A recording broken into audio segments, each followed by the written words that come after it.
So additional, emerging practices that you may be hearing or have heard about,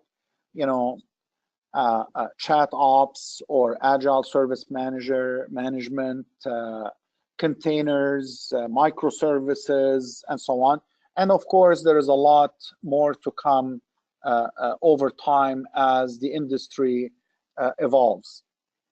A number of different tool vendors already established some tools that support your DevOps venture.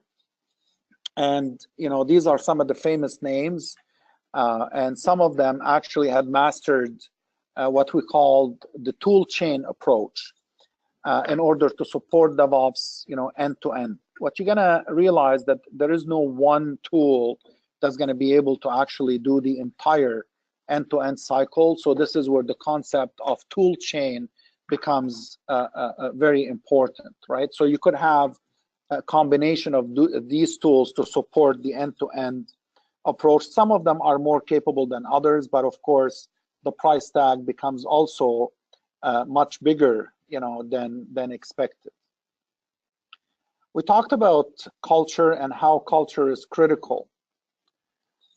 Doing DevOps is not going to happen if you are working in a traditional fashion. So you need to figure out a different way of thinking, a different way of interacting, a different way of working. And this is why, an introduction of Agile Scrum as an example, and changing, how your team interacts together. If you don't have the ability to change the culture, then save your time and effort, because it's not going to happen. So this is a critical success factor, right? Some of these terms, are out there. Again, if you can't directly, change culture, you can change behavior, and behavior will enable you or will become the culture eventually. The DevOps Institute is the organization that governs the DevOps knowledge, or one of the organizations that governs the DevOps knowledge.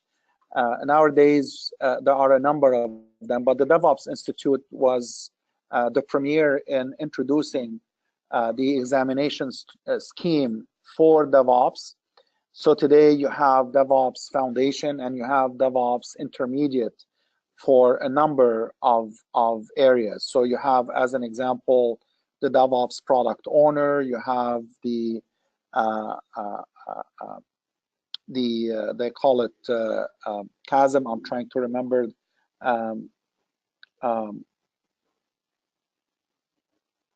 I drew a blank on the acronym.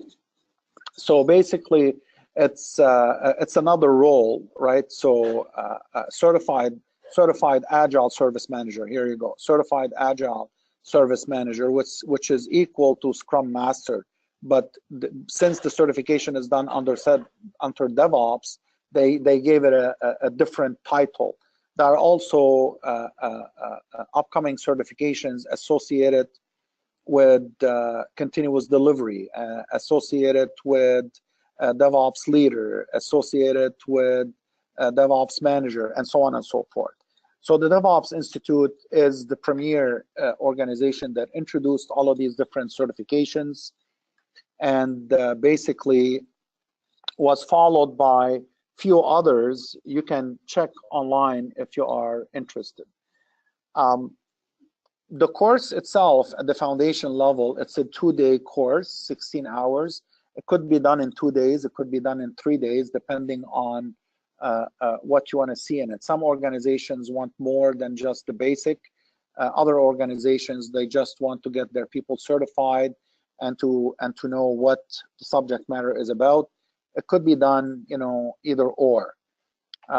Organizations that deliver the training are what we call registered education partners with the DevOps Institute, and we are. So we certainly can provide you that level of certification, again, based on 2 or based on 3 days training. Paul and company will provide you all the details associated with that. So here's a quick example on the different certifications that I was mentioning.